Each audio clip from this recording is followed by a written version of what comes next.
ఒకటి కప్ప, ఇంకొకటి ఏమో ఎలుక. ఒక కప్ప, ఒక ఎలుక. వీటికి ఏంటండి సంబంధం? కప్పలు కప్పలతోనూ, ఎలుకలు ఎలుకలతోనూ ఉండాలి. వీటి రెండిటికి ఫెలోషిప్ కలిగి, ఫ్రెండ్షిప్ కలిగి ఏం చేస్తాయంట, కప్ప కాళ్ళకి ఈ ఎలుక తోకకి ఒక బ్యాండ్ కట్టుకున్నారంట. ఏం బ్యాండ్ అది? Friendship band. మనం ఇద్దరు కలిసిపోదాం, ఇలాగే కలిసి ఉందామని. ఫ్రెండ్షిప్ వేరేం కాదు. ఈ కప్ప కాళ్ళకి అటు ఎలుక తోకకి రెండు కలిపి ఒక ఫ్రెండ్షిప్ బ్యాండ్ కట్టుకుని సరదాగా తిరిగేయండి.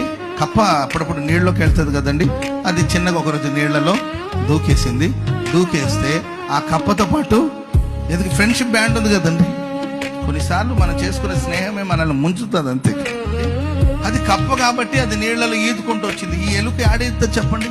ఎలుకకి ఊపిరి ఆడక నీళ్లలో ఎక్కువసేపు అది ఈదలేక చివరికి చచ్చూరుకోలేదండి.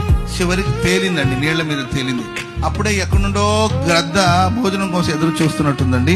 ఆ గద్దకి ఎలుక నీళ్ల మీద తేలడం కనిపించింది. వెంటనే వచ్చి ఆ ఎలుకను పట్టుకెళ్తున్నప్పుడు ఆ ఎలుకతో పాటు ఎవరు వెళ్తున్నారు పైకి? ఈ ఎలుకతో పాటు చివరికి ఆ కప్ప కూడా చచ్చింది. ఎవరితో నీ సహవాసం? ఎవరితో నీ ఫ్రెండ్షిప్? అన్ని జనులతో ఏంటి నీ సహవాసం?